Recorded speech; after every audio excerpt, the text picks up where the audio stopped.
Jadi cerita kali ini gue mau ngebahas tentang pengalaman seorang anak kecil. Dia laki-laki, namanya kita sebut aja Rizky. Waktu dia tahu kalau dia tuh ternyata dalam tanda kutip beda dari anak-anak yang lain adalah pas dia kelas 3 SD. Jadi dari lahir sampai kelas 3 SD itu, dia tuh selalu wondering kayak gimana kalau misalkan dia bisa ngeliat setan atau hal gaib. Karena dari kecil tuh dia suka nonton film horor sama keluarganya. Udah ekstrim dari kecil ya? Iya. Nah sampai akhirnya suatu hari dia tuh ngerasain hal aneh banget Muibi. Sekitar jam 9 malam pas lagi tidur, Rizky tuh ngerasa badannya tuh demam tinggi banget. Pokoknya dia kedinginan, menggigil, sampai pakai selimut berlapis-lapis. Ini pas kelas 3 SD atau sebelumnya? Pas kelas 3 SD ini Moy. Oke. Karena waktu itu kebetulan orang tuanya tuh lagi di luar kota, dan dia ditinggal sama pembantunya doang.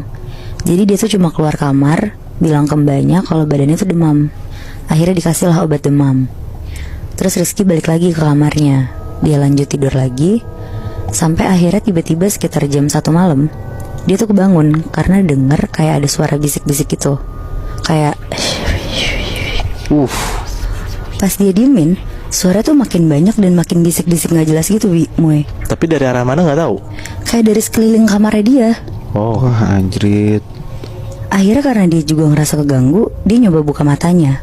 Dan pas dia buka matanya, Rizky tuh ngeliat di sekelilingnya dia ada pocong banyak banget muterin tempat tidurnya. Sambil mulutnya tuh kayak komat kamit bisik-bisik semua. Ih cing. Oh shit. Pas ngeliat itu karena Rizky juga gak bisa gerak kemana-mana, dia ngumpet lah di dalam selimutnya sambil teriak-teriak mbaknya. Tapi ya karena kalau orang ketakutan suara yang gak gede kayak biasanya, jadi mbaknya tuh juga gak dengar. Sejam sampai 2 jam dia ngumpet di balik selimut, gak lama tuh suaranya udah gak ada. Akhirnya karena dia ngantuk, ketiduran juga tuh dia di situ. Besok paginya pas dia bangun, dia tuh ngeliat di sekeliling kamarnya gak ada siapa-siapa.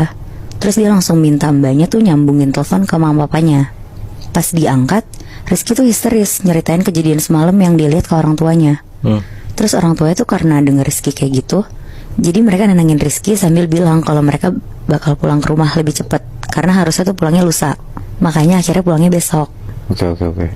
Akhirnya dengan ketakutannya Rizky tuh nungguin papa mamanya banget nih buat pulang. Karena pada saat itu tuh juga weekend kan, jadi si Rizky tuh libur sekolahnya. Dari siang sampai sore Rizky nonton TV di ruang keluarga yang ada di lantai 1 rumahnya. Dia nonton, ketiduran, makan, pokoknya gitu-gitu aja kegiatannya. Sedangkan mbaknya tuh beres-beres rumah, kayak nyapu, ngepel.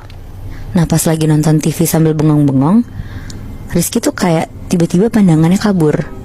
Terus tiba-tiba tuh ada di dalam mobil mama papanya.